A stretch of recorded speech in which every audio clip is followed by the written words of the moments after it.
ha vivido, ¿sí?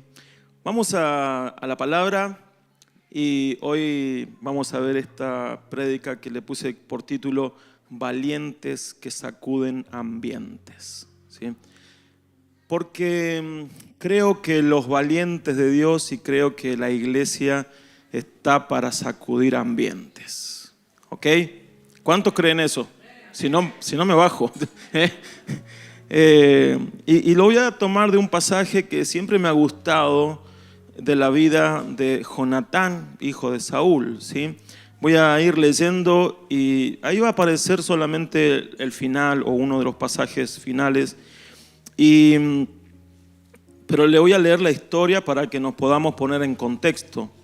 En 1 Samuel capítulo 14, los que quieran seguir la lectura del 1 al 15, dice: entonces Jonatán, el hijo de Saúl, le dijo al criado que le llevaba las armas, o sea, su escudero: ven, vamos a pasar al otro lado a la guarnición de los filisteos. Pero de esto nada le dijo a su padre, que se encontraba bajo un granado en Migrón, en el extremo de Gabaa, acompañado de unos 600 hombres. El efod lo llevaba Ahías, hijo de Ahitob, que era hermano de Icabod, hijo de Finés, el hijo de Elí, el sacerdote del Señor en Silo. Nadie en el pueblo sabía que Jonatán se había ido. Jonatán procuraba llegar a la guarnición de los filisteos, pasando entre los desfiladeros, pero en ambos lados había dos peñascos agudos, conocidos como Boses y Sene. Uno de ellos estaba situado al norte, hacia Micmas, y el otro hacia el sur, hacia Gabaa. Entonces Jonatán le dijo a su escudero: ven, vamos a pasar a la guarnición de estos incircuncisos y espero que el Señor nos ayude. Para él no es difícil vencer al enemigo con muchos hombres o con pocos. Su escudero le respondió: haz todo lo que tienes pensado hacer. Adelante, que estoy contigo y te apoyo en todo. Y Jonatán le dijo: acerquémonos para que nos vean esos hombres. Si al vernos nos dicen que los esperemos aquí, entonces nos quedaremos y no subiremos. Pero si nos dicen que vayamos a donde ellos están, vayamos. Esa será la señal del que el Señor los ha entregado en nuestras manos. Salieron entonces de su escondite para que los vieran los filisteos que estaban en la guarnición. Y estos, al verlos, dijeron: miren, los hebreos ya están saliendo de las cuevas donde están escondidos. Y desde la guarnición les gritaron: vengan acá con nosotros, queremos decirles unas cosas.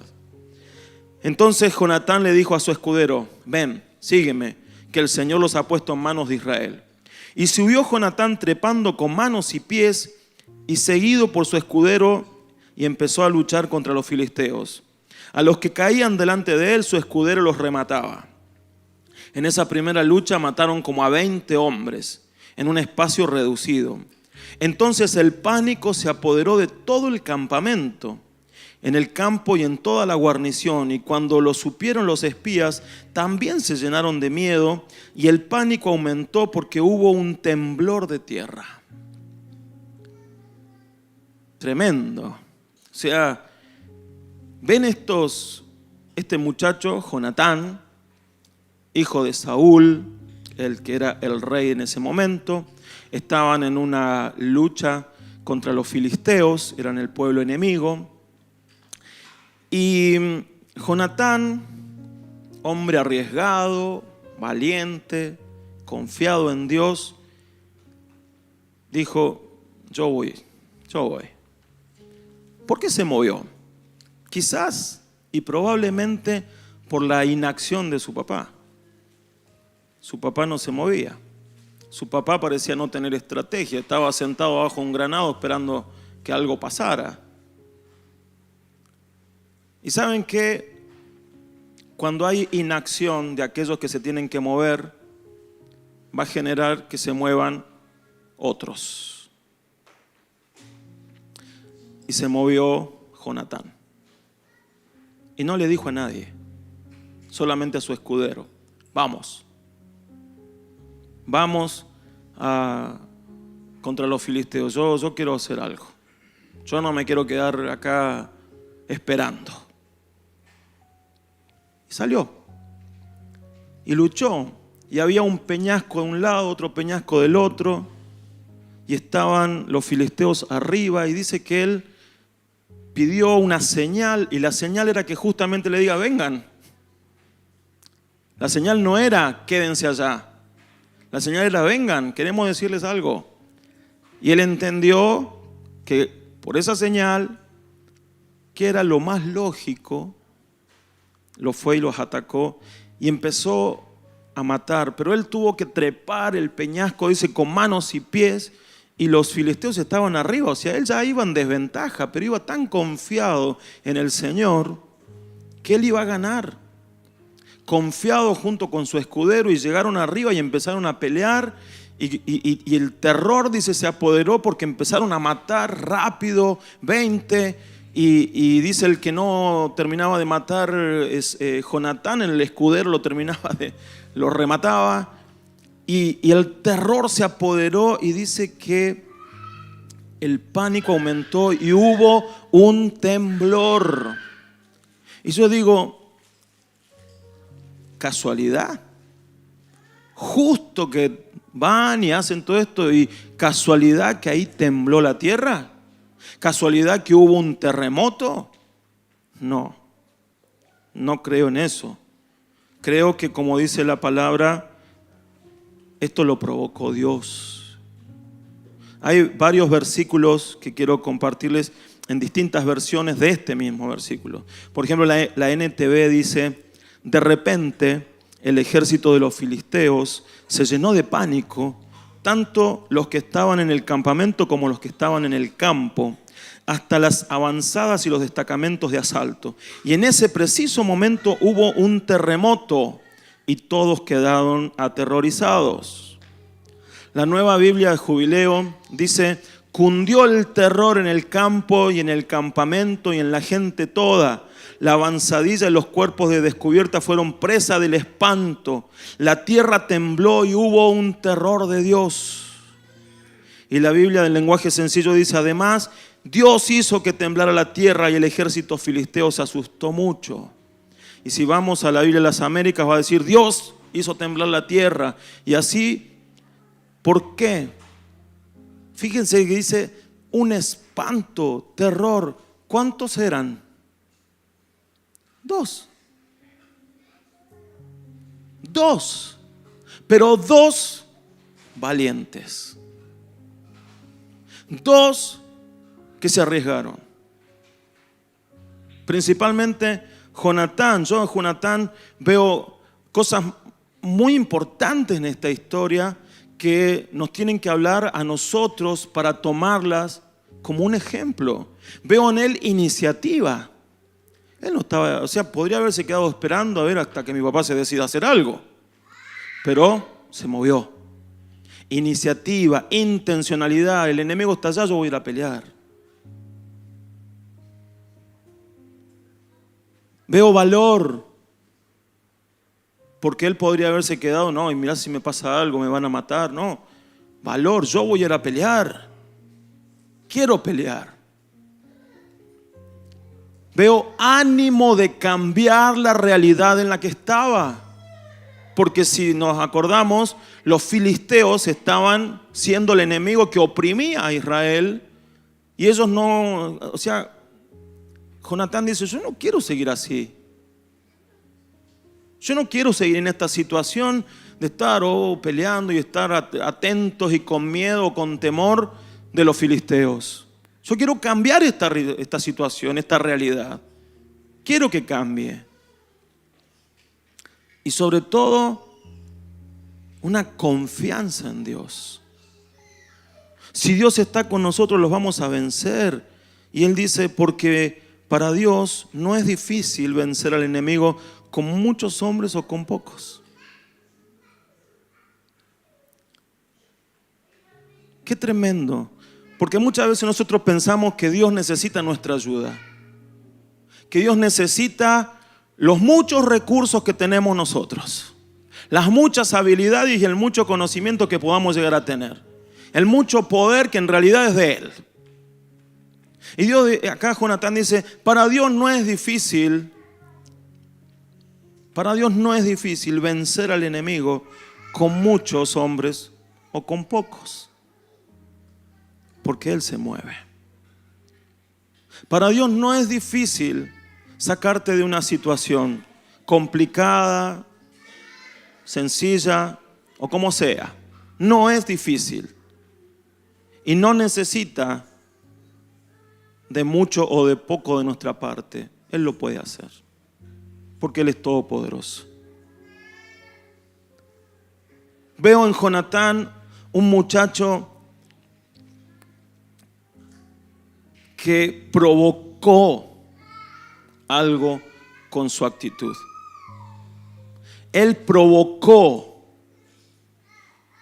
creo que por la actitud de él, por la iniciativa de él, por la confianza que él tenía, por el valor que él tenía, porque subió a pelear, provocó un terremoto. Porque ese terremoto vino en respuesta a un muchacho que dijo, yo voy, yo quiero hacer algo. Y estoy seguro, mis hermanos, que cada vez que nosotros actuamos de la manera en que actuó Jonatán, vamos a provocar terremotos espirituales. Vamos a provocar temblores espirituales. Porque Dios está esperando simplemente gente con iniciativa, con valor, con ánimo de cambiar las cosas y con confianza en Dios.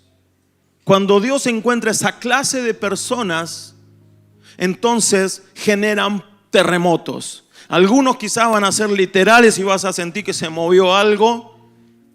Y otros van a ser los mejores, son los espirituales. Cuando te pones a orar, a interceder y generar esos desastres en el cielo, como dice mi suegra, ¿no? Esos zafarranchos en el cielo. Pero cuando llegas a un lugar donde quizás dominan las tinieblas, pero vos decís, acá hay un hijo de Dios, y se genera un terremoto espiritual. Cuando llegas a un trabajo y son todos no cristianos y viven en sus cosas y hacen malas cosas, pero vos entras a ese lugar a luchar y decís, acá hay un hijo de Dios, y se genera un terremoto espiritual. Pero lo generan, vuelvo a reiterar, los que tienen actitud como Jonatán. Los que son intencionales. Los que tienen valor. Los que dicen acá, esto no va a continuar así. Los que se ponen en la brecha e interceden. Los que confían. Los que pelean de verdad. Esos traen terremotos espirituales. Y saben que no es la única vez que sucedió un terremoto a causa de los hijos o a causa del pueblo. Yo le voy a mencionar acá, vamos a ver 3 casos más de gente o de situaciones en las que por causa del pueblo o de los hijos hubo terremotos, hubo temblores. No voy a tocar el terremoto que pasó cuando el Señor gritó en la cruz, consumado es, ¿ah? Porque eso es materia para otra prédica y realmente es tan fuerte lo que pasó en ese momento que dice que hasta los muertos resucitaron. Un terremoto que hasta los muertos resucitaron, ¿eh? Entonces, ese lo vamos a dejar ahí porque encima es el Señor, ¿eh? Es el Señor Jesús y Él hace terremoto en todos lados, ¿eh? Tampoco vamos a tocar cuando vino el Pentecostés, que aunque no dice que hubo un terremoto, hubo un viento fuerte, todo, pero espiritualmente hubo un terremoto. Y tampoco cuando recién cantábamos la tierra anhela otra vez sentir, ¿no? Bueno, cuando venga el Señor Jesús y se pare en el monte de los olivos, se va a partir en 2 y va a ser un terremoto. Ese tampoco lo voy a no lo voy a tocar, pero voy a tocar unos casos que nos tienen que a nosotros exhortar para que nos volvamos en valientes que sacudan ambientes. que provoquemos terremotos espirituales, que provoquemos que las tinieblas, el enemigo tenga que huir despavorido, porque somos sus hijos. Amén.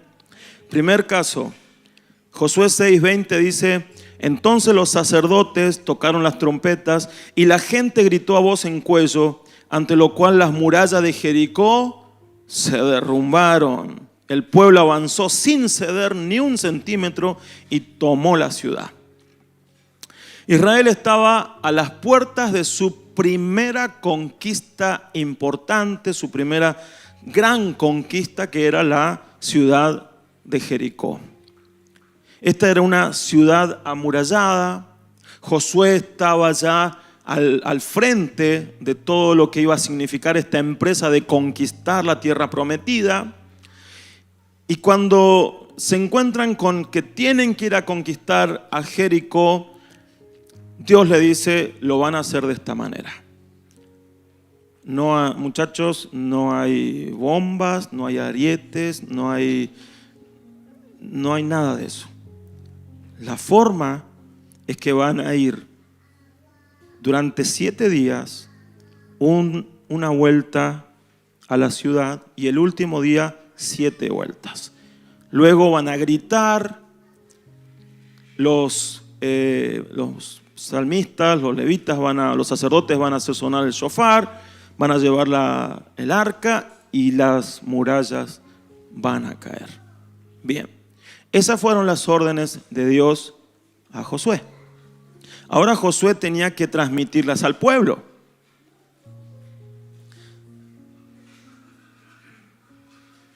¿Cómo le digo que vamos a ir así?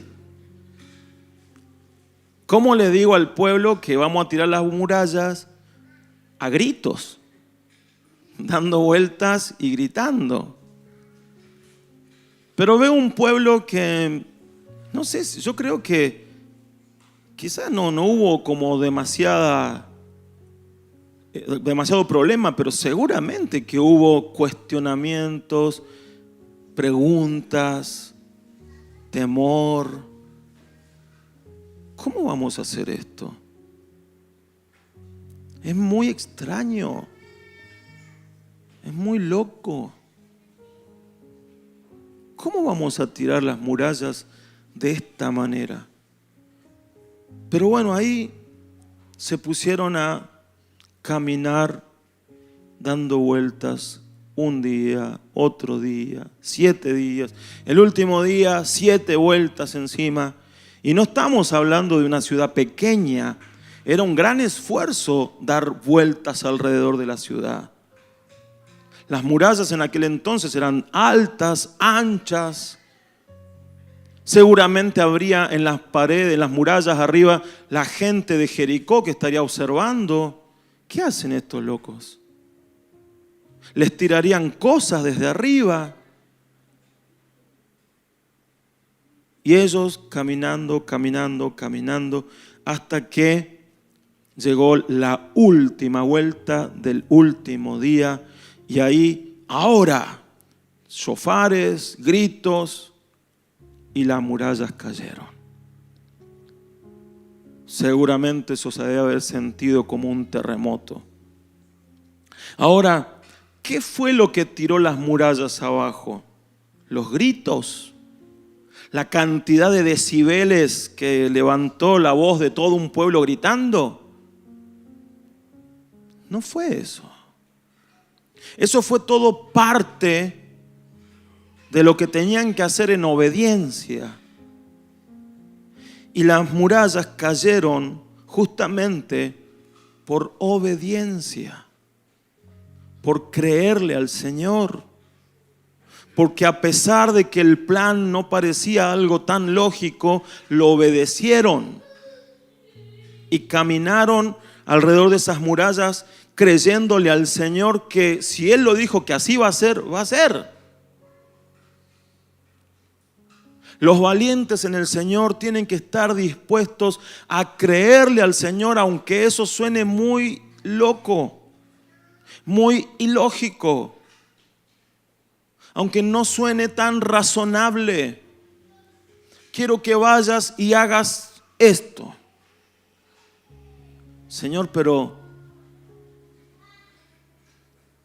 así va a funcionar. Pedro, andate hasta el lago, tirá el anzuelo, el primer pez que saques, abrilo y adentro vas a encontrar unas monedas. Con eso paga los impuestos, págame a mí, págate a vos. Y yo me lo imagino a Pedro caminando con la caña, diciendo, ¿irá a pasar esto? ¿Un pez que se tragó un par de monedas? ¿Cuándo se tragó las monedas? Y llegar hasta allá, tirar la caña y esperar que pase, y ya picó, sacamos, la abrimos, 2 monedas.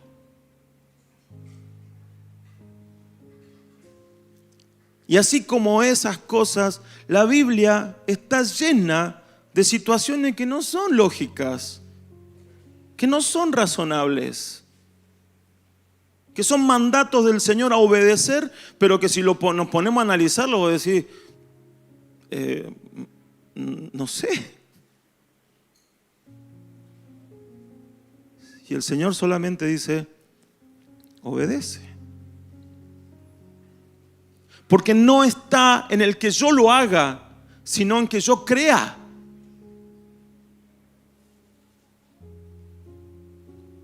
No está en el que yo lo voy a provocar. No, Dios es simplemente el acto por el cual Dios va a ver mi obediencia. Pero cuando yo lo hago, Dios ve que estoy creyendo y entonces Él lo hace. Él lo hace. Por eso no importa, mi hermano, cuán loco se escucha algo que el Señor te pida. Cuán loco, cuán irracional se escuche algo que el Señor quiera que hagas. Porque de lo que se trata es de que creas y que seas obediente. Nada más. Pero nosotros caemos en esta humana naturaleza nuestra que tiene que razonar todo. Razonamos todo. Pero este libro es el más irracional que existe. No le pidas razón, no le pidas lógica. No porque Dios no sea razonable, es porque Dios es sobrenatural y está por encima de nuestras lógicas, de nuestras razones. Entonces Él nos prueba a nosotros con cosas ilógicas. Ilógicas. Amén. Segundo caso, Hechos 4:31 dice: cuando terminaron de orar, el lugar donde estaban congregados se sacudió y todos fueron llenos del Espíritu Santo y proclamaban la palabra de Dios sin ningún temor.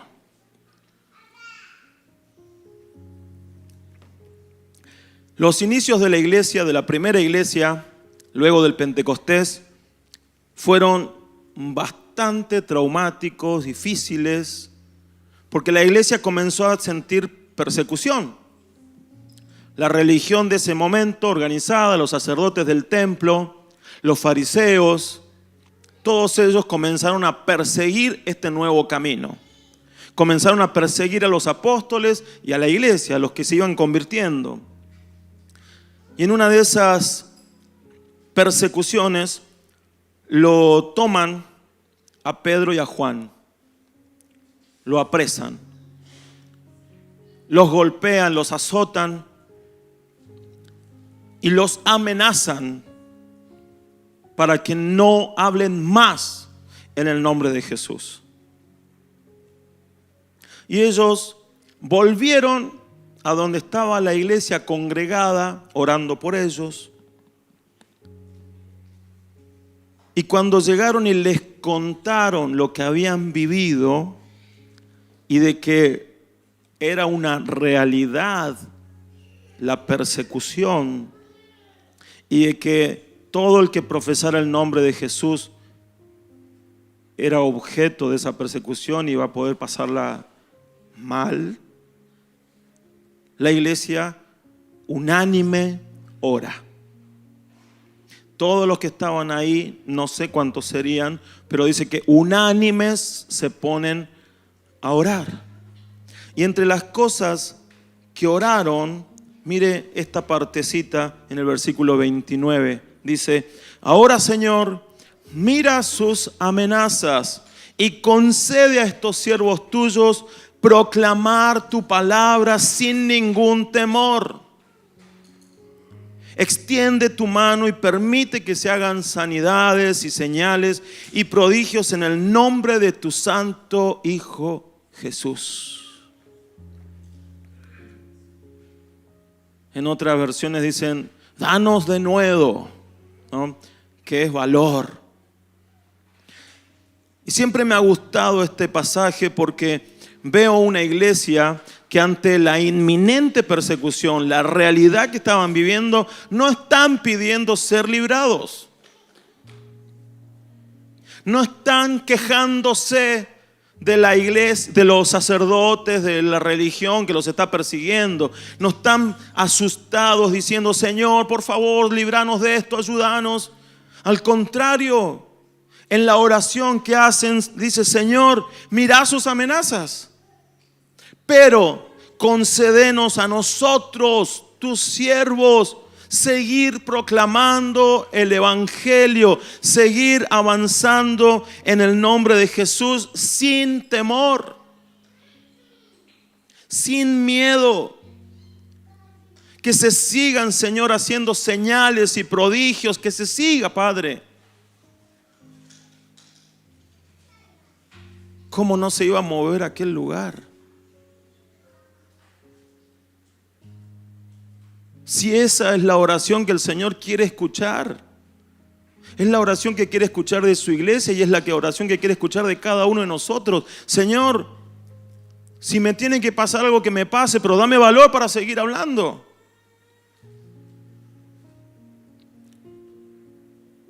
Si se desatara una persecución acá, ¿cuántos oraríamos esta oración?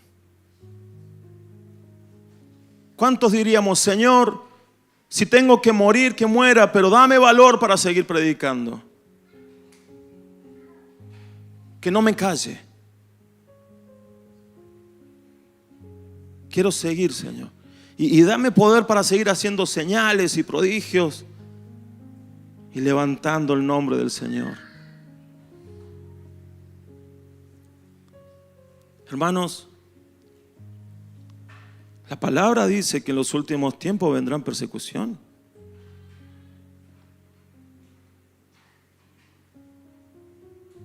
¿Cómo te va a encontrar?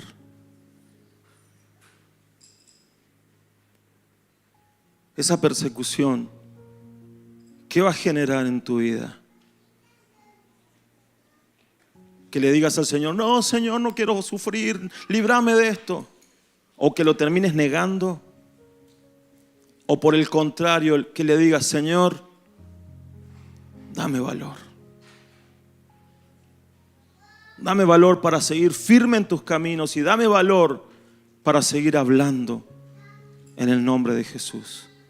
Para seguir predicando el evangelio.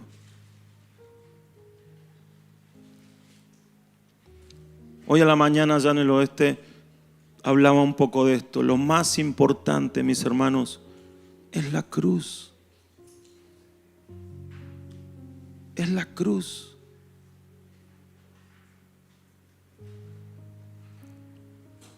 Es la cruz. La iglesia entendió eso. Sí, la iglesia del primer siglo entendió que si tenían que morir, morirían.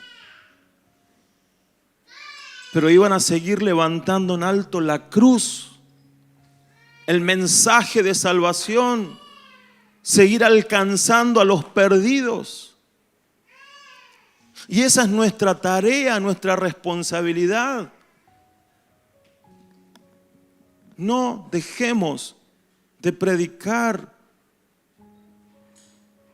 Las personas que se crucen en tu camino, que necesitan del Señor, no dejes de hablarles.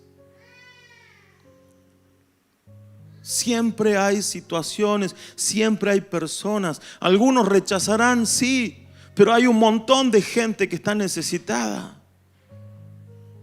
Un montón de gente que necesita salvación. Y hermanos, una vida vale la pena.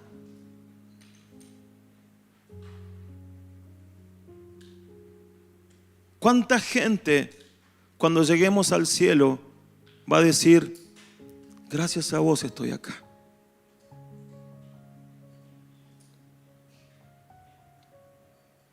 Fue por vos que me hablaste. O fue porque vos hiciste tal cosa que desencadenó algo que yo terminé acá.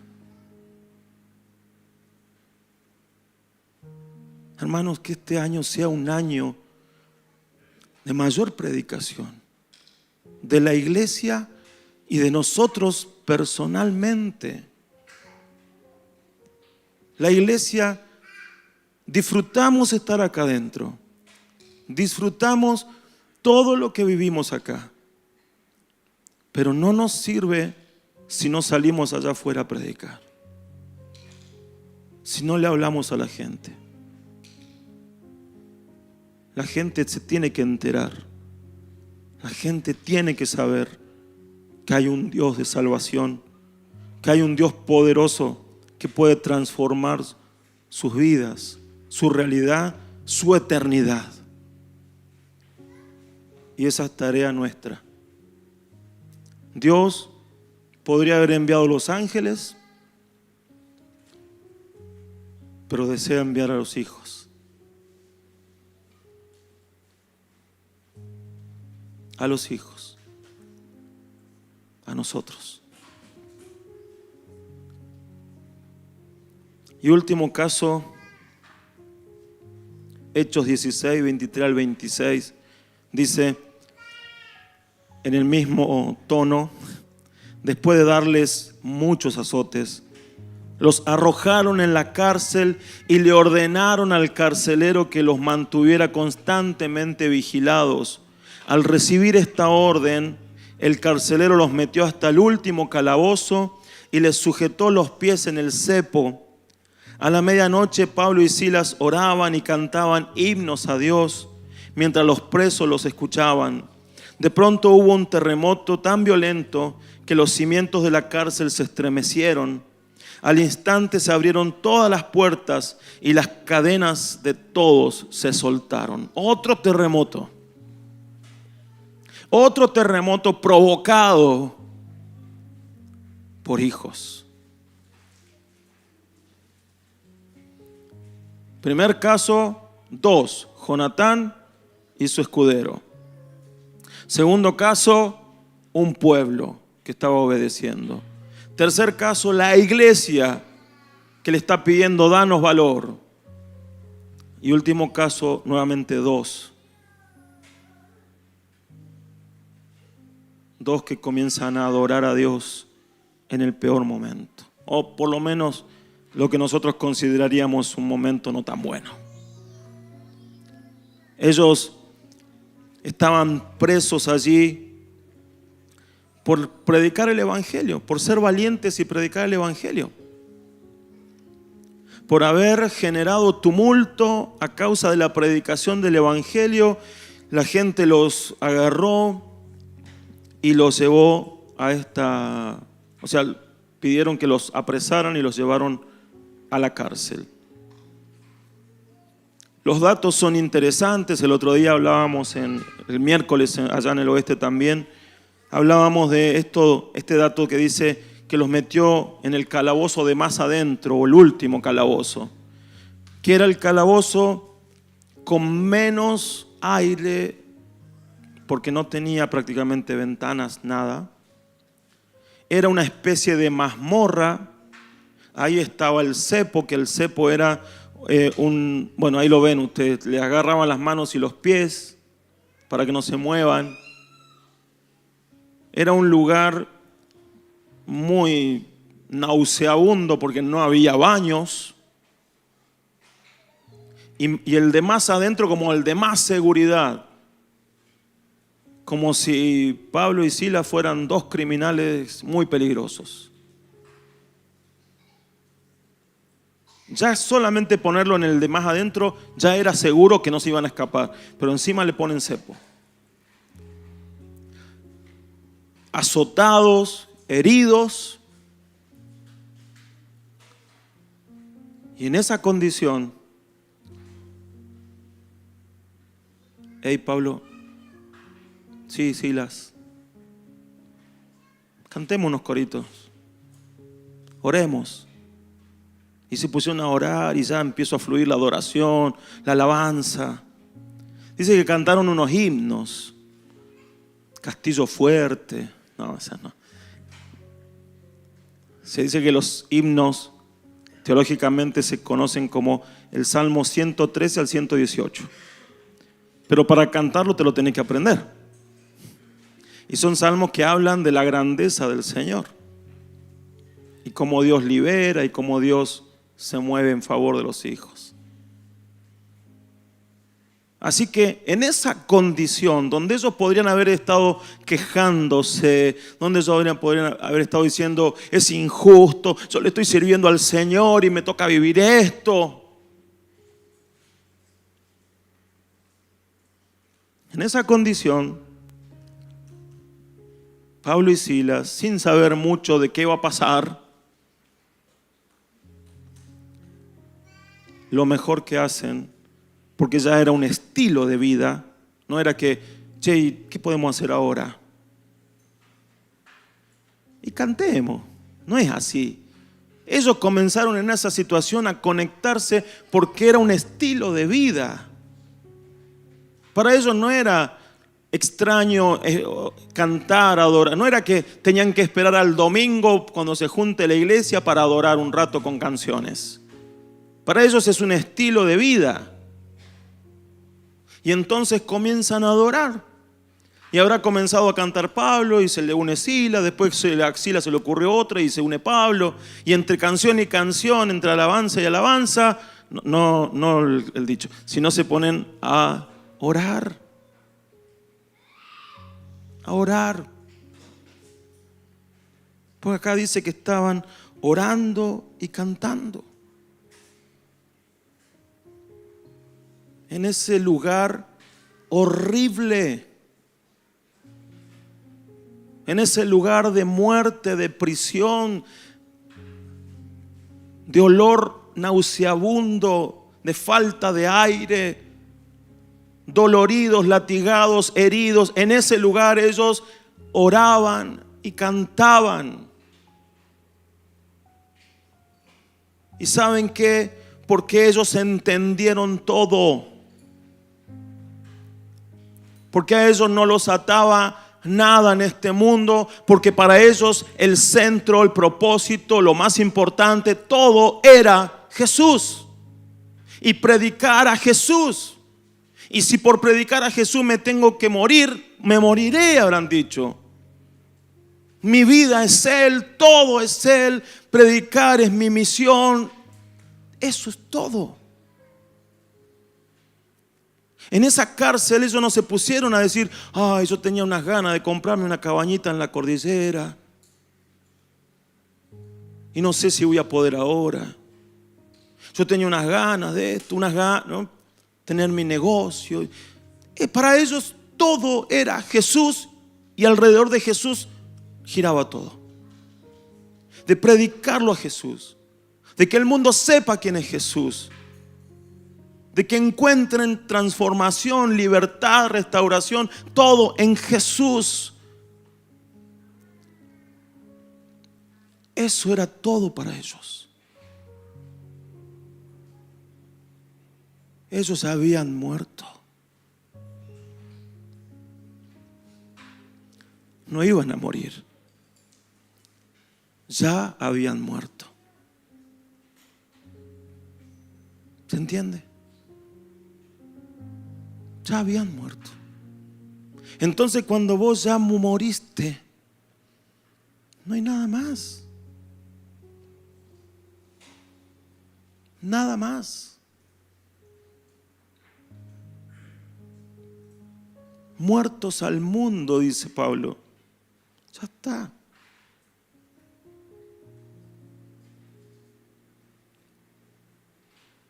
¿Cómo nos falta todavía, hermanos? ¿Cómo nos falta todavía entender que tenemos que morir? Y morir es rendir todo, todo delante de Él. Y que ya nada sea más importante que Él. Nada. Morir a todos nuestros sueños, nuestras ambiciones, nuestros propósitos, nuestros planes. Morir. Llegar a decir, como dijo Pablo, todo lo tengo por basura con tal de ganar a Cristo.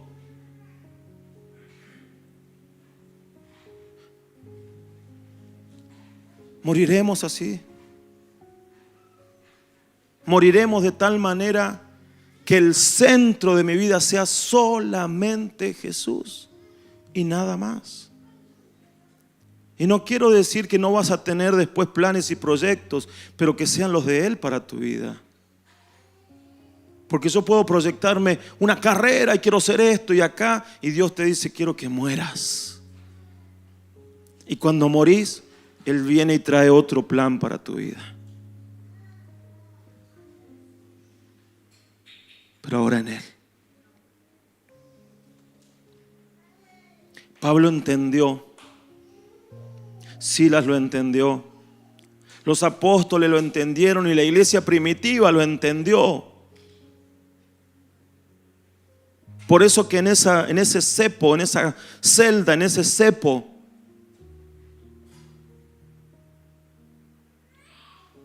un terremoto. Un terremoto que fue una manifestación sobrenatural, como una respuesta de Dios.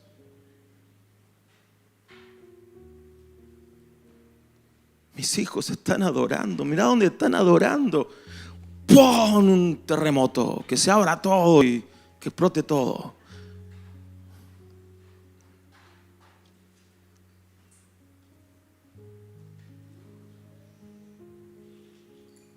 Nuestras vidas llegarán a ese punto de que generemos terremotos espirituales. Llegarán a ese punto en que generemos que sucedan sacudones físicos, pero también espirituales, más espirituales. Ahí es donde el Señor quiere. Pero para eso, mis hermanos, necesitamos ser valientes. Quererlo, provocarlo, ser intencionales.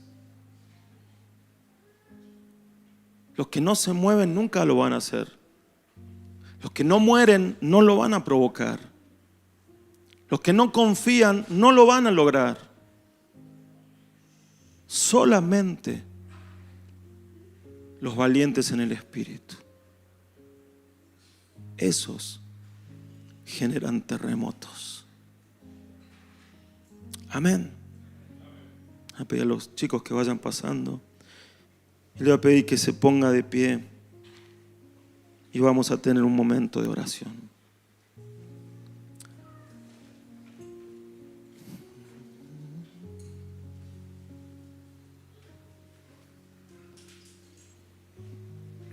Gracias te damos, Padre.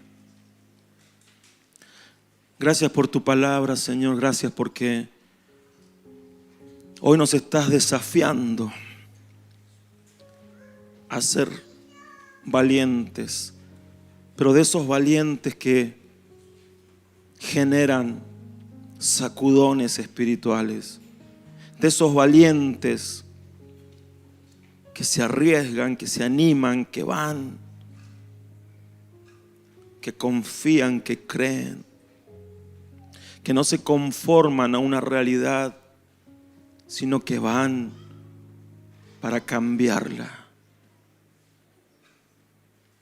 Ayúdanos, Señor, a ser valientes como Jonatán, con iniciativa, con valor.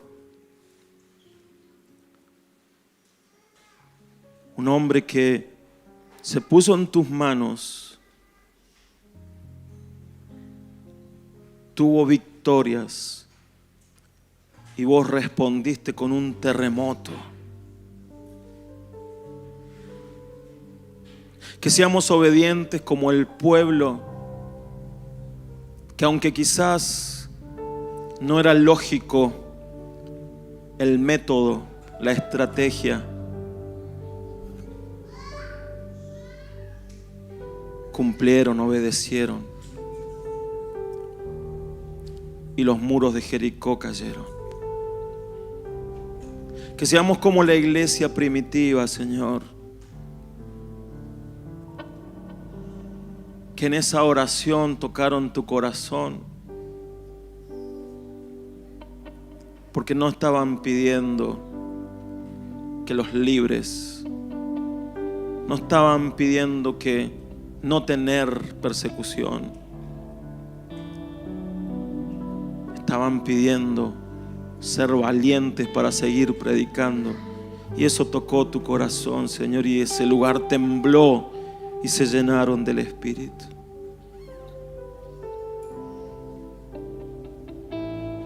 Que seamos como Pablo y Silas, que a pesar de las circunstancias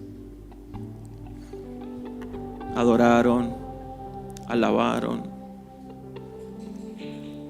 no por pasar el tiempo, sino porque era un estilo de vida. Ellos habían entregado todo a ti, habían muerto a este mundo, y ya todo lo que los sostenía y el propósito eras vos y nada más. Predicar tu palabra, tu evangelio. Levanta, Señor, de aquí valientes así. Levanta una iglesia valiente, Señor. Una iglesia que de esta misma manera comience a sacudir ambientes, cada uno en lo particular, pero como iglesia también, Señor, juntos trabajando para el reino, que podamos sacudir ambientes. El enemigo tiene que huir, el enemigo tiene que asustarse, el enemigo tiene que temer ante el avance de tu iglesia. Por eso, en el nombre de Jesús, Señor, que Nueva Vida sea una iglesia que sacuda ambientes, una iglesia que avance, que predique, que no tenga temor, que sea valiente en ti.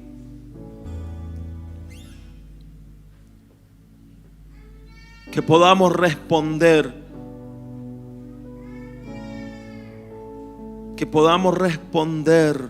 a ese llamado tuyo, a la tarea que nos envías. Hay muchos más que necesitan ser salvados. Que seamos así, Señor. Que la cruz la sigamos poniendo en alto. Que el mundo vea lo que hiciste por ellos. Que tantos que hoy están en pecado, encadenados por el enemigo, en prisiones, que vean hacia la cruz y sean libres. Que vean hacia la cruz y sean sanos. Que vean hacia la cruz y sean salvados. Por ti, Señor. Por ti, Señor. Danos valentía, Señor. Danos valentía. Espíritu Santo, danos valentía, Señor. Danos valentía para hablar, Señor. Que todo temor de hablar tu palabra, que todo temor de predicar tu evangelio, Señor, caiga por el piso, huya. Y nos levantemos, Señor, en valor para predicar tu palabra, para hablar del precioso Cristo que murió por nosotros y por todos. Que muchos lleguen a conocerte. Que muchos puedan dejar sus caminos de maldad, de pecado y volverse a ti, Señor, porque escucharon a una iglesia valiente predicar el evangelio. Que seamos así, Señor. Espíritu Santo, danos valor, Señor. Tú eres espíritu de valor, no de cobardía. Llénanos de ti, que seamos investidos de valor para predicar tu evangelio.